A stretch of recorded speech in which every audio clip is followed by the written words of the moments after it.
The bright white lights of the Blackwood Research Institute hummed quietly in the basement laboratory. Dr. Amanda Wright adjusted her glasses and looked at the computer screen showing brainwaves.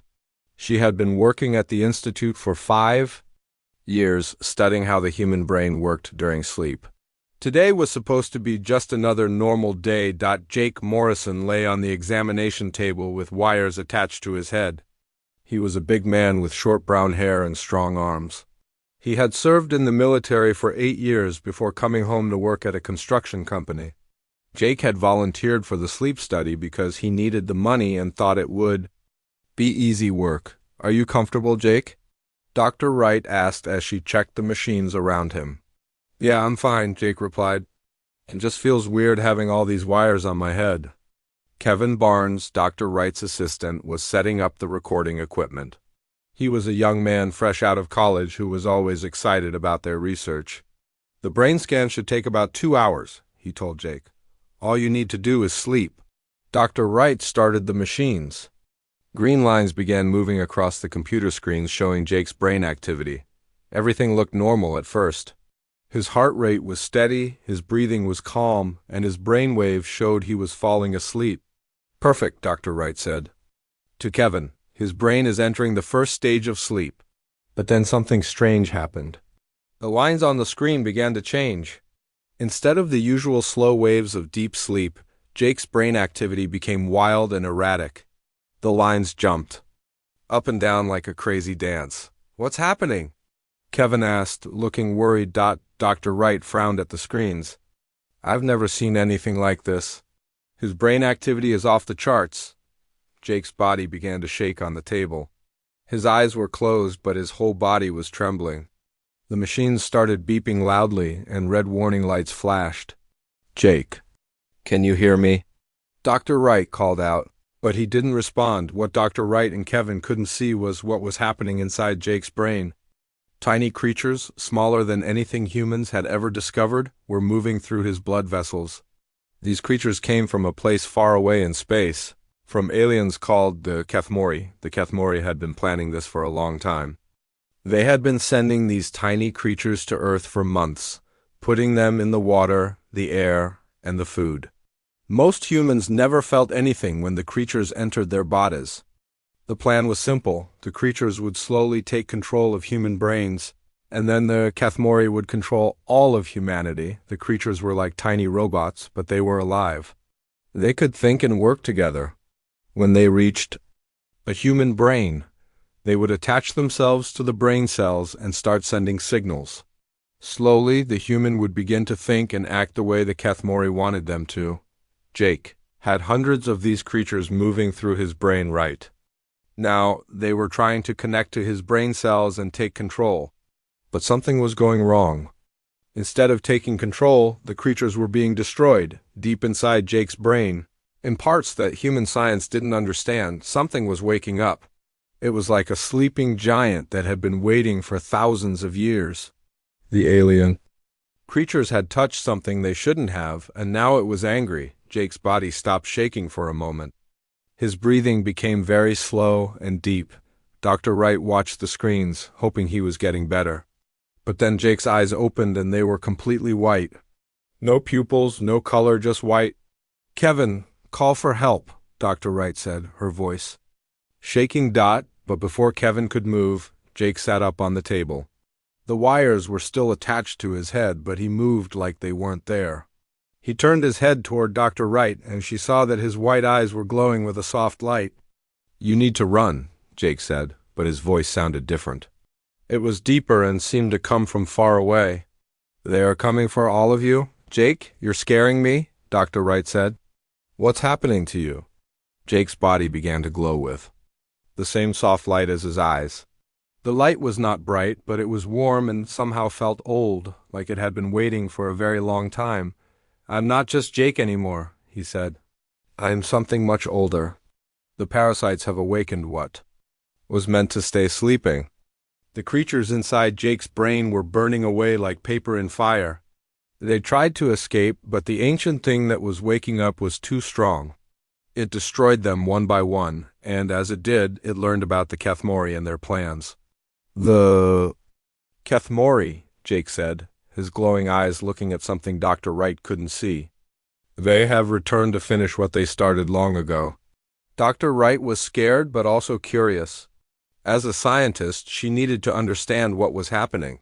What are the Kethmori? What do they want? Jake turned his glowing eyes back to her. They want to control your species. They have done this to many worlds before. They send the tiny creatures to take control of the people's minds, but they made a mistake with humans. What mistake? Kevin asked. He had been too scared to move, but now he was listening carefully. Humans are not what they seem, Jake said. Long ago, before your recorded history, humans were much more than they are now. They were powerful and could do things that seem impossible today. But they had to hide from the Kethmori, so they made themselves appear weak and primitive. The machines in the room began to act strangely. The computer screens flickered and sparks flew from some of the equipment.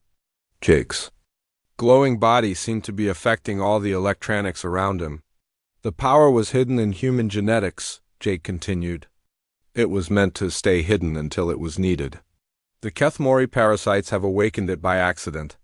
Dr. Wright realized that what she was seeing was beyond anything science could explain. Are you still Jake Morrison? I am Jake, but I am also something more.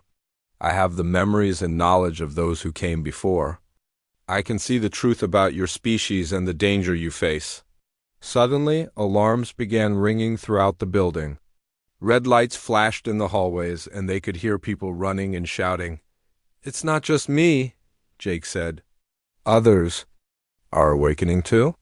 The Kethmori have been placing their creatures in many humans. But instead of taking control, they are waking up the ancient power. Through the walls, they could hear someone screaming. Then another voice and another. But these weren't screams of pain or fear. They were screams of transformation, of people becoming something more than human. We need to get out of here, Dr. Wright said. Jake stood up from the table, and the wires fell away from his head. His body was still glowing, but now he looked more like himself, except for the white eyes. No, he said, we need to stay.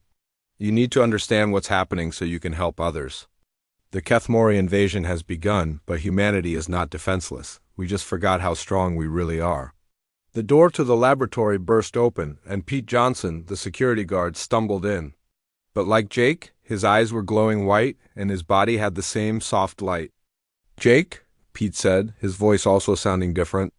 I can feel them. The Kethmori are everywhere. But we're destroying their creatures faster than they can send them.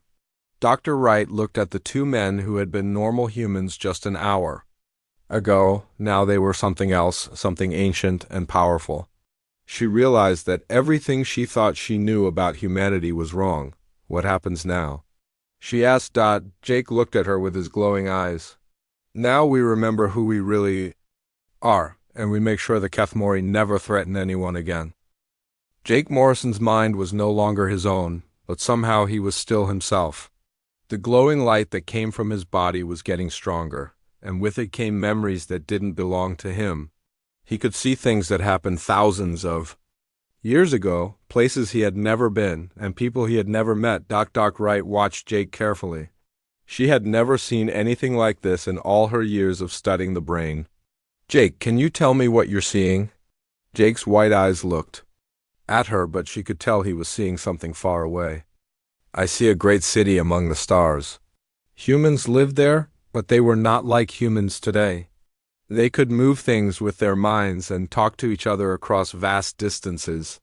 Kevin Barnes was still scared, but he was also recording everything on his phone. As a scientist, he knew this was the most important discovery in human history. What happened to these people? They were my ancestors, Jake said, and yours too. All humans carry their blood, but most don't know it. The Kethmori forced them to hide their true nature and pretend to be primitive. Pete Johnson, a security guard, was standing by the door. His body was also glowing, and he seemed to be listening to something only he could hear. Jake, there are more of us awakening.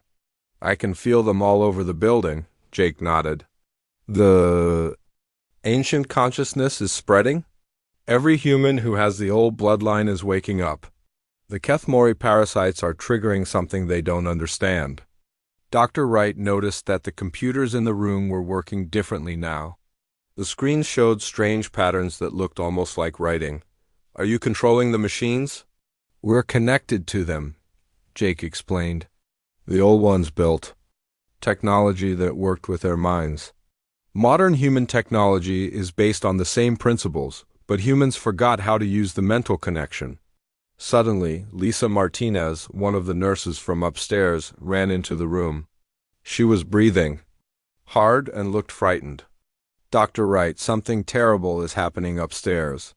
People are changing. Their eyes are turning white and they're glowing. But as Lisa spoke, her own eyes began to change. The brown color faded away, replaced by the same white glow that Jake and Pete had. She stopped talking and put her hand to her head. It's happening to me too, she whispered. I can feel something waking up in my mind. Lisa's body began to glow with the same soft light. She looked scared at first, but then her face became calm. I can see everything now. The memories are coming back. We were never just simple humans. Jake smiled for the first time since his transformation began. Welcome, Lisa. You carry the bloodline of the Star Builders. Dr. Wright realized that she was watching the human species change before her eyes. How many people will this happen to? Not everyone, Jake said. Only those who carry the right genetic markers. The old ones were careful about who they chose to preserve their legacy. Pete walked over to the window and looked outside. I can sense them across the city. Thousands of people are awakening. Some are scared, some are confused, but they all feel the connection. Kevin looked at his phone, which was buzzing with news. Alerts. The internet is going crazy. There are reports of strange things happening all over the world.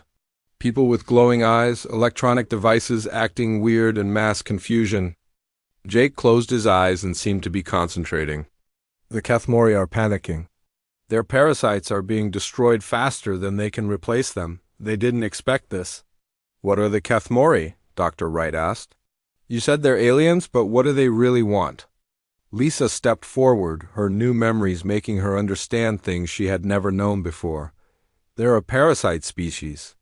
They travel from world to world, taking control of other races and adding their knowledge to their own. They've destroyed hundreds of civilizations. But humans fought them before, Pete added. Long ago, when humans were still living among the stars, it was a war that lasted for centuries. Jake opened his eyes and they were brighter now. The war never really ended. Humans lost and had to hide, but they always planned to return.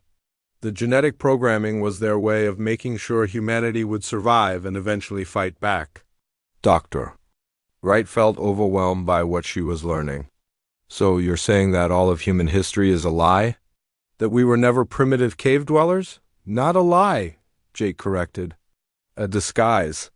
Humans did live in caves and build simple tools, but that was after they had already reached the stars. They made themselves appear primitive to hide from the Kethmori. Roy Collins, the janitor, walked into the room. He was an older man with gray hair, and he looked confused. Something's wrong with me, he said. I keep seeing things that aren't there. Cities in space, strange creatures, and people who look human but can do impossible things. It's not wrong, Roy, Jake said gently. You're remembering who you really are. Roy's eyes began to change, just like the others. As the white glow appeared, his confused expression changed to one of understanding. I can feel them, the others who are awakening. We're all connected. The network is growing, Lisa said. Every person who awakens makes the connection stronger. Kevin looked at his phone again. There are reports coming in from all over the world, Tokyo, London, Sydney, New York. People are glowing and acting strange everywhere. Jake nodded. The Kethmori made a mistake. They thought they could invade Earth quietly, but they triggered the one thing they feared most. The return of the old humans. Dr. Wright noticed that she could now understand the strange patterns on the computer screens. They were showing the locations of awakening humans all over the world. Why can I understand this? I'm not glowing like you.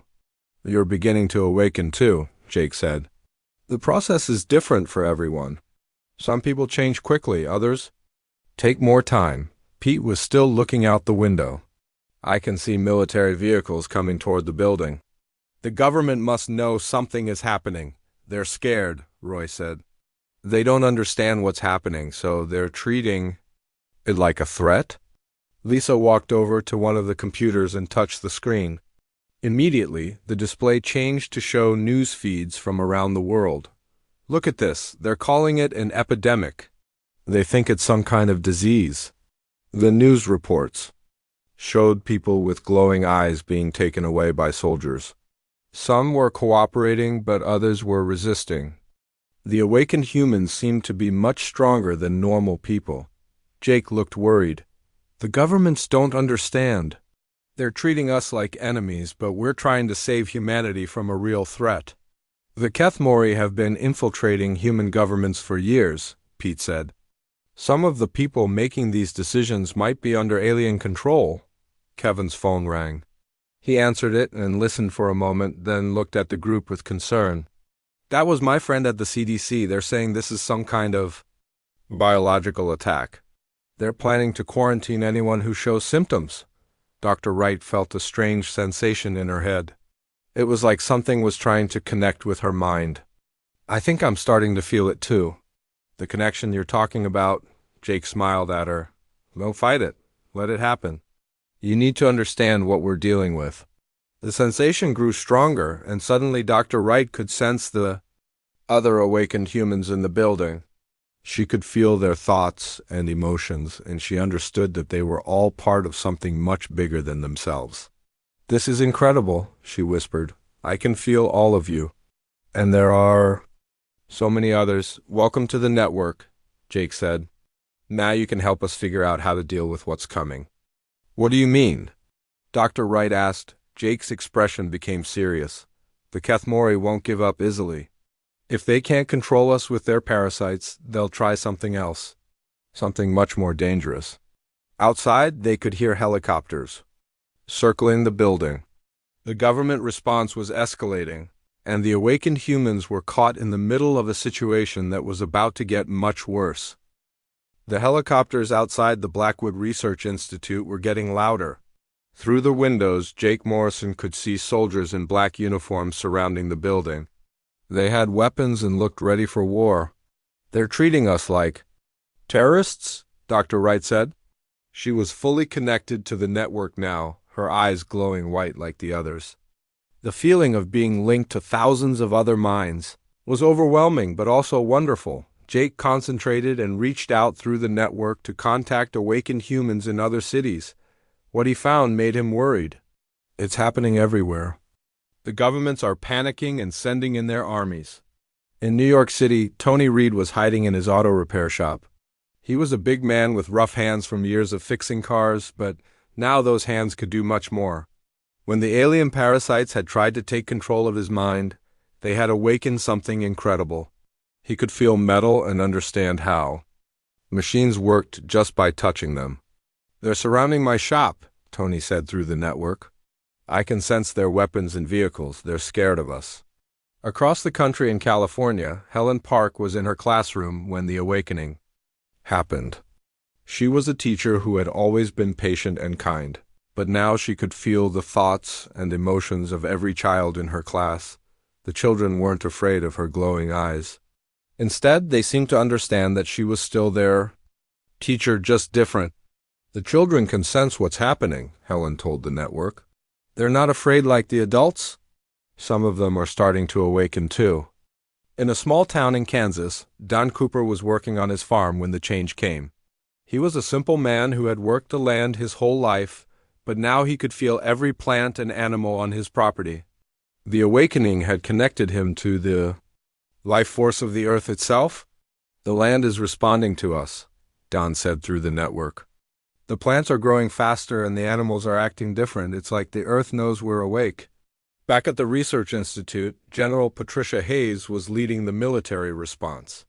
She was a tough woman who had served in 3 wars, but she had never seen anything like this. Her soldiers were reporting that the people with glowing eyes could do impossible things. "General," one of her officers said over the radio, "the subjects seem to know where we are before we get there. They're avoiding our capture teams." General Hayes looked at the building through her binoculars. "What about the electromagnetic readings? Off the charts, ma'am. Every electronic device near them starts acting strange. Some of our equipment has stopped working completely." Inside the building, Jake was listening to the military communications. The network allowed him to connect with any electronic device, including their radios. "They don't understand what they're dealing with," he told the others. Dr. Wright was studying the data flowing through the network. "Jake, I'm seeing something troubling. The awakened humans aren't just in America. There are thousands of them, appearing all over the world, but so are the Kethmori agents." "What do you mean?" Kevin asked. He was one of the few people in the building who hadn't awakened yet, and he felt left out. Lisa Martinez, who was now fully connected to the network, explained. "The Kethmori have been placing their agents in governments and military forces for years. Some of the people making decisions about how to handle us are under alien control." Jake's expression became dark. "That's why they're responding with such force. The Kethmori agents are trying to eliminate us before we can expose them." In Washington, D.C., President William Carter was in an emergency meeting with his advisors. He was a man who had always tried to do the right thing, but he was getting conflicting information about the crisis. "Mr. President," his science advisor sighed, "the CDC is reporting that this might be some kind of biological weapon. The affected people seem to have enhanced abilities." But his military advisor, General Robert Stone, had a different opinion. "Sir, I think we're dealing with a coordinated attack. These people are communicating with each other across vast distances. They're organized." What the president didn't know was that General Stone was one of the Kethmori agents. The alien parasites had taken control of his mind months ago, and now he was pushing for a violent response to the awakening. Jake could sense the alien agents through the network. They felt different from normal humans or awakened humans. They were cold and empty, like machines pretending to be people. "There are dozens of them in the government," he told Dr. Wright. "They're in the military, the intelligence agencies, and even some local police departments." Pete Johnson, who was monitoring the security cameras, saw something that made him alarmed. "Jake, look at this. The soldiers outside aren't all human." On the screens, they could see that some of the soldiers moved in a strange way. Their eyes were completely black, and they seemed to communicate without speaking. These were humans who had been fully taken over by the Kethmori parasites. "They're using controlled humans as soldiers," Roy Collins said. "The parasites that couldn't take control of us are being used to control others." Dr. Wright realized the full scope of what was happening. "This isn't just about us awakening. The Kethmori are making their move. They're using the confusion to take control of key people in power." Suddenly, the lights in the building went out. Emergency power kicked in, bathing everything in red light. Through the network, Jake could feel that the same thing was happening at awakened human locations all over the world. "They're cutting off our power," Lisa said, "but it won't matter. We don't need their electricity anymore." Jake held up his hand, and it began to glow brighter. The light was warm and comforting, nothing like the harsh electric lights. The old humans didn't depend on primitive technology. They were the technology. In Tokyo, a woman named Yuki Tanaka was hiding in her apartment building. She wasn't American, but she had the same genetic markers as the others. When she awakened, she could suddenly understand and speak perfect English, connected to the global network. "I can feel all of you," she said through the network. "The Kethmori agents are moving through the city. They're rounding up anyone who shows signs of awakening." In London, Marcus Webb was a police officer who had awakened during his shift. He was trying to protect other awakened humans from his own colleagues, some of whom were under alien control. "The controlled humans are everywhere," he reported. "They're not just in the government. They're in hospitals, schools, and businesses. The Kethmori have been preparing for this for a long time. Back at the Institute, General Hayes was getting frustrated. Her soldiers couldn't get near the building. Every time they tried to approach, their equipment would malfunction. "Ma'am," her communications officer said, "we're losing contact with teams all over the world. Something is interfering with our satellites." What she didn't know was that the awakened humans were learning to use their abilities. They could reach out through the network and touch any electronic system on the planet. Jake was coordinating the global response. "Everyone, listen carefully. We need to work together. The Kethmori are trying to use the governments against us, but we have advantages they don't understand." Dr. Wright was amazed by what she was seeing through the network. We're not just connected to each other. We're connected to the planet itself. I can feel the Earth's magnetic field, the electrical systems in cities, even the satellites in space. That's what the old humans could do, Jake explained. They weren't separate from their technology, they were part of it. Kevin, who still hadn't awakened, was feeling scared and alone. What about people like me? What about normal humans who don't have this ability? Lisa put her hand on his shoulder. "You're not alone, Kevin. The awakened humans are still human. We're here to protect everyone, not just ourselves." Through the network, Jake could sense that the Kethmori were preparing something big. Their agents around the world were moving into position for a coordinated attack. "Everyone needs to be ready," he warned through the network. "The Kethmori are about to show their true power. What we've seen so far is just the beginning." Outside the building, General Hayes received new orders from Washington. The message was simple: eliminate all subjects with extreme prejudice. What she didn't know was that the order had come from General Stone, the Kethmori agent. "All units, prepare for final assault," she commanded over the radio, but Jake had heard the order through the network. He turned to the others in the room. "It's time. The Kethmori are done hiding. They're going to try to kill us all." Dr. Wright felt the network surge with energy as thousands of awakened humans around the world prepared to defend themselves. The real battle was about to begin. Jake Morrison's mind was flooded with memories that stretched back millions of years. He could see the rise and fall of civilizations, the birth of stars, and the endless war between humans and the Kethmori. The network had grown so strong that all awakened humans could now access these ancient memories.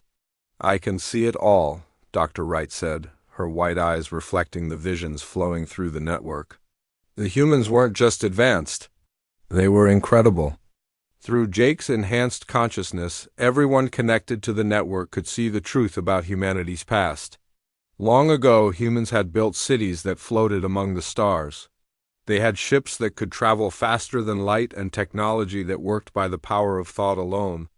The Terran Confluence, Jake spoke the name as the memories became clear. That's what they called themselves. Humans spread across thousands of worlds, exploring and learning from other species. In the ancient memories, they could see humans, who looked just like people today, but with abilities that seemed like magic. They could communicate across vast distances without machines, heal injuries with touch, and even manipulate matter at the smallest level. "But then the Kethmori came," Lisa Martinez said. Sharing the vision through the network, the memories showed first contact with the Kethmori. At first, the aliens seemed peaceful. They appeared as beautiful, ethereal beings who claimed to want friendship and knowledge exchange. But it was all a lie. "They were parasites from the beginning," Pete Johnson said, watching the ancient events unfold in his mind. "They would study a species, learn their weaknesses, then consume them. The Kethmori's true form was horrible. They were like jellyfish, made of dark energy, creatures that fed on the life force and consciousness of other beings. They would send their microscopic servants into a species' bodies and slowly take control. They had already destroyed hundreds of civilizations," Roy Collins said. "Entire races just vanished, their knowledge and abilities absorbed into the Kethmori collective." The ancient humans had fought back when they realized the truth. The war that followed lasted for thousands of years and covered the entire galaxy. Humans used their mental abilities to resist the Kethmori parasites and built weapons that could destroy the alien ships. But the Kethmori were patient and clever. They learned from each defeat and adapted their strategies. They began to corrupt human technology and turn it against its creators. They also started breeding humans like cattle, creating entire populations under their control. The humans were losing, Dr. Wright realized. Even with all their power, they couldn't stop the Kethmori. Jake could see the final days of the war. In his mind, the last free humans gathered on their homeworld, Earth, to make a desperate plan. They knew they couldn't win, but they could ensure that humanity would survive. They scattered their children across the galaxy, Jake explained to the network. But first, they did something incredible. The ancient humans had used their most advanced technology to hide their abilities in their own genetics. They programmed their DNA so that their descendants would appear to be primitive and weak, but would carry the potential for awakening when the time was right. Earth was turned into a prison and a sanctuary at the same time, Lisa said, understanding the plan. Humans would live here as if they had never left, developing naturally but slowly. The awakened humans around the world could now see the full scope of the plan.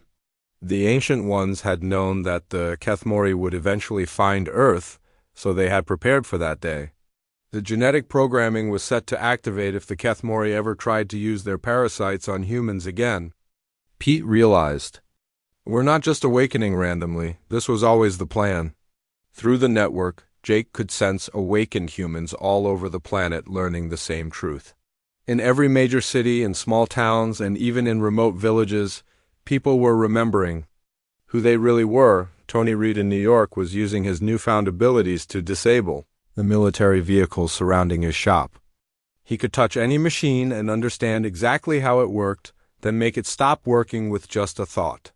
The old humans built our technology, he said through the network. Cars, computers, phones, they're all based on principles the ancients discovered. We're just remembering how to use them properly. Helen Park in California was protecting the children in her school from soldiers who were trying to evacuate them. The children seemed to understand what was happening better than the adults. Some of them were showing signs of awakening, too. The genetic markers aren't just in adults, she reported. Children carry them, too. The next generation will be even stronger than us. Dan Cooper on his farm was discovering that his connection to the Earth was deeper than he had imagined.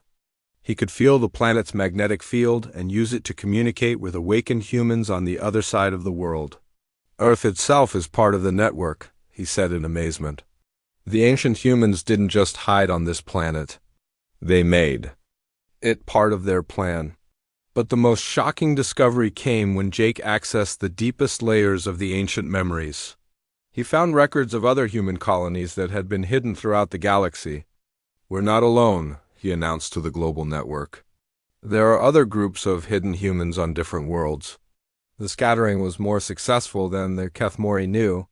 Dr. Wright felt excitement and hope flow through the network. You mean there are other humans out there with the same abilities? Not just the same abilities, Jake said. Each group was given different genetic programs. Some developed mental powers, others became masters of technology, and some learned to manipulate space and time itself. The awakened humans began to sense signals from deep space. Faint at first, but growing stronger. The hidden human colonies were responding to Earth's awakening. They've been waiting for this moment, Lisa said. Waiting for Earth to remember and call out to them. Meanwhile, the Kethmori agents around the world were becoming desperate. Their parasites were being destroyed faster than they could create them. And their controlled humans were starting to break free from alien influence. General Stone in Washington was receiving reports that made him furious. The biological weapon is spreading too fast, he told President Carter. We need to use nuclear weapons to contain it. But President Carter was beginning to suspect that something was wrong with his military advisor. Nuclear weapons on our own cities? That's insane. It's the only way to stop them, General Stone insisted, his black eyes showing no human emotion. What the president didn't know was that General Stone was preparing to launch attacks on major population centers. The Kethmori plan was simple. If they couldn't control humanity, they would destroy it. Back at the research institute, Jake suddenly felt a wave of alarm through the network. Everyone, we're in immediate danger. The Kethmori agents are planning something terrible. Through the network, awakened humans around the world could sense the alien agents moving into position. They were preparing to use humanity's own weapons against them. They're going to try to destroy entire cities, Dr. Wright said in horror, but Jake smiled for the first time since learning the truth. They don't understand. We're not the same humans they defeated long ago. We've learned from their tactics, and we have advantages they never expected. What do you mean? Kevin asked. He was still the only person in the room who hadn't awakened. But he could see that something had changed in Jake's expression. The ancient humans made one more preparation, Jake explained. They didn't just hide human colonies throughout the galaxy. They built defenses that would activate when Earth awakened. Through the network, every awakened human could feel it. Deep beneath the Earth's surface, in the ocean floors and mountain cores, ancient machines were powering up. Technology that had been sleeping for millions of years was coming online. The Kethmori think they're fighting primitive humans with basic weapons, Jake said. But they're about to face the full power of the Terran confluence. Outside the building, General Hayes noticed that all her electronic equipment was acting strangely. Screens were showing data she couldn't understand, and her weapon systems were responding to commands she hadn't given. "Ma'am," her communications officer said with panic in his voice, "we're detecting massive energy signatures coming from underground." Something big is happening. Jake looked at the others in the room. The real war is about to begin, but this time, humanity won't lose. The ground beneath the Blackwood Research Institute began to shake. Deep underground, machines that had been sleeping for millions of years were waking up. Jake Morrison could feel their power flowing through the network, connecting with awakened humans all around the world. "Something massive is coming from space," Dr. Wright said, her white eyes looking up at the ceiling as if she could see through it. "The Kethmori main fleet is approaching Earth." Through the global network, every awakened human could sense the alien ships. They were enormous, each one the size of a small moon. There were hundreds of them, moving through space toward Earth with one purpose: to destroy humanity completely. "They've given up on subtlety," Jake said. "If they can't control us, they're going to wipe us out." But even as the alien fleet approached, something wonderful was happening. The hidden human colonies scattered across the galaxy were responding to Earth's call. Ships that had been hiding for millions of years were powering up and heading toward Earth. In the Andromeda Galaxy, Captain Sarah Wilson commanded a fleet of human ships that looked nothing like Earth technology. They were sleek and organic, grown rather than built, and they moved through space by bending reality itself.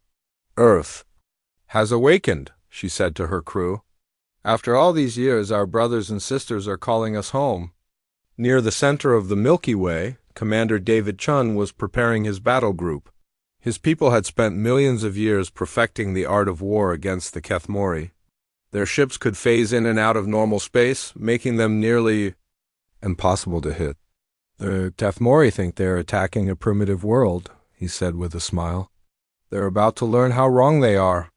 On a hidden world in a distant star system, General Maria Santos was loading ancient weapons onto ships that had never been used in battle. Her colony had become the guardians of humanity's most powerful technology, waiting for the day they would. "Needed, launch all ships," she commanded. "It's time to end this war once and for all." Back on Earth, the awakened humans were discovering abilities they never knew they had.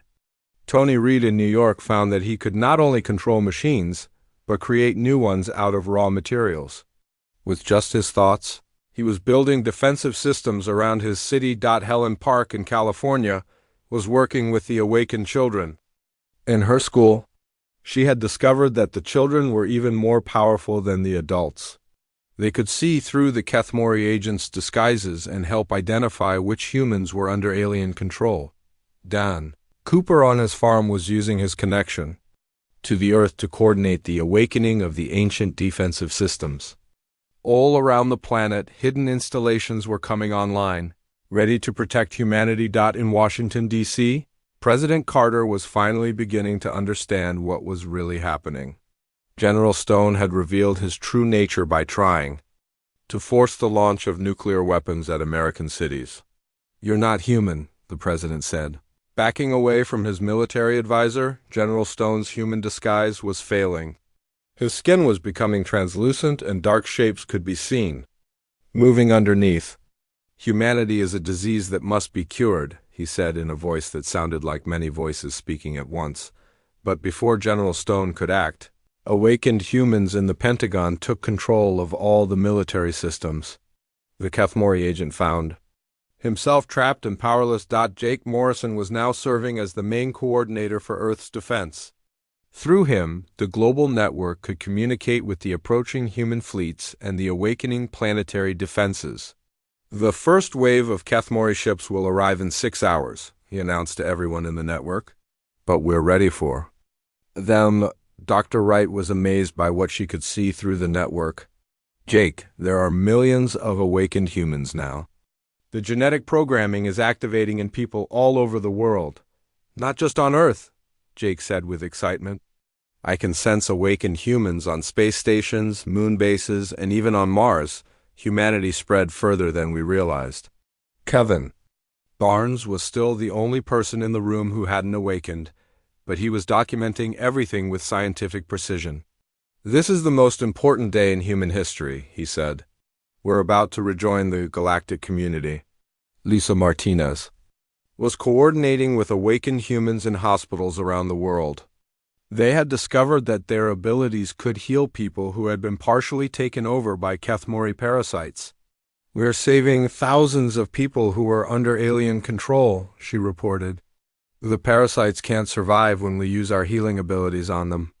Pete Johnson and Roy Collins were working together to establish communication with the approaching human fleets. The ancient technology in the research institute was far more advanced than anyone had realized. "The first ships will arrive in 3 hours, Pete announced. "They're coming from at least 12 different star systems." As the Kethmori fleet entered Earth's solar system, they expected to find a defenseless planet with primitive humans. Instead, they found something that made them afraid. For the first time in millions of years, Earth was surrounded by a network of defensive stations that had been hidden in asteroids, moons, and even inside the planet itself. Ancient human technology was powering up all around the solar system. "Impossible," the Kethmori fleet commander said in its own language. "The humans were destroyed. We saw their civilization fall. But then the first human ships arrived from deep space. They appeared suddenly as if they had stepped out of another dimension." The Kethmori fleet found themselves surrounded by vessels using technology they didn't understand. "Captain," Wilson's voice came through space on frequencies that touched the minds of every awakened human on Earth. "This is the Terran Confluence Fleet. We have come to reclaim our home."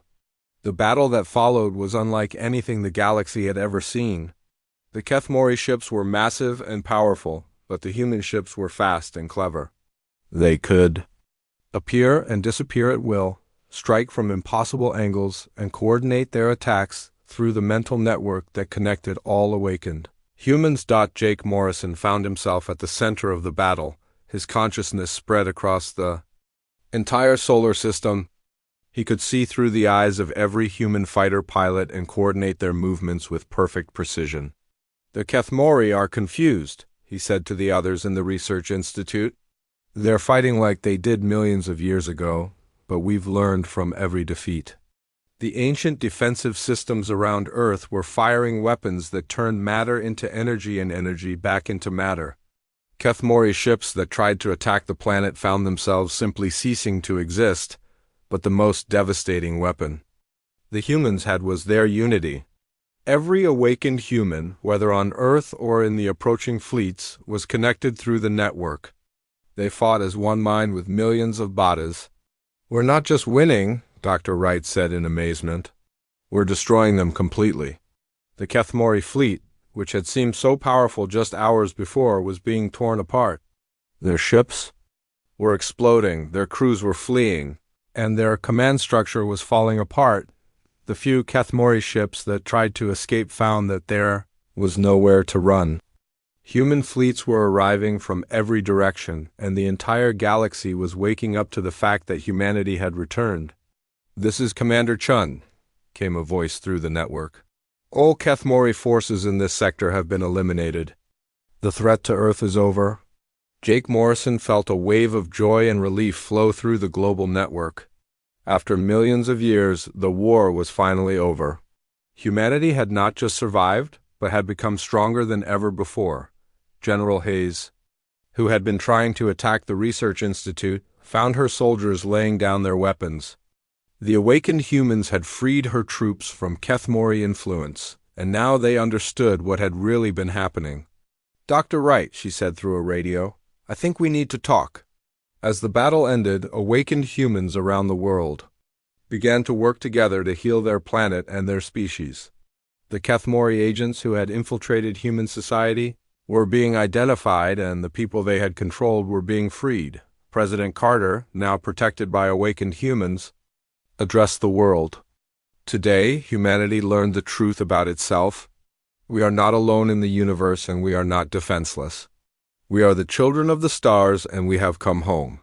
Jake Morrison looked around the Research Institute at the people who had been with him since the beginning. Dr. Wright, Kevin, Lisa, Pete, and Roy had all played their part in saving humanity. "What happens now?" Kevin asked. Jake smiled, his white eyes reflecting the light from the stars visible through the window. "Now we rebuild, not just Earth, but the entire Terran confluence. We have a galaxy to explore and new friends to meet." Dr.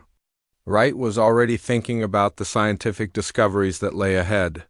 "Think of what we can learn from the other human colonies. Each one developed different abilities and technologies." Through the network, Jake could sense the future stretching out before humanity. There would be challenges and adventures, but there would also be peace. The Kethmori threat was ended, and humanity was free to become everything it was meant to be. As the sun rose over Earth, it shone on a world that was no longer alone. Humanity had remembered who they really were, and the galaxy would never be the same again.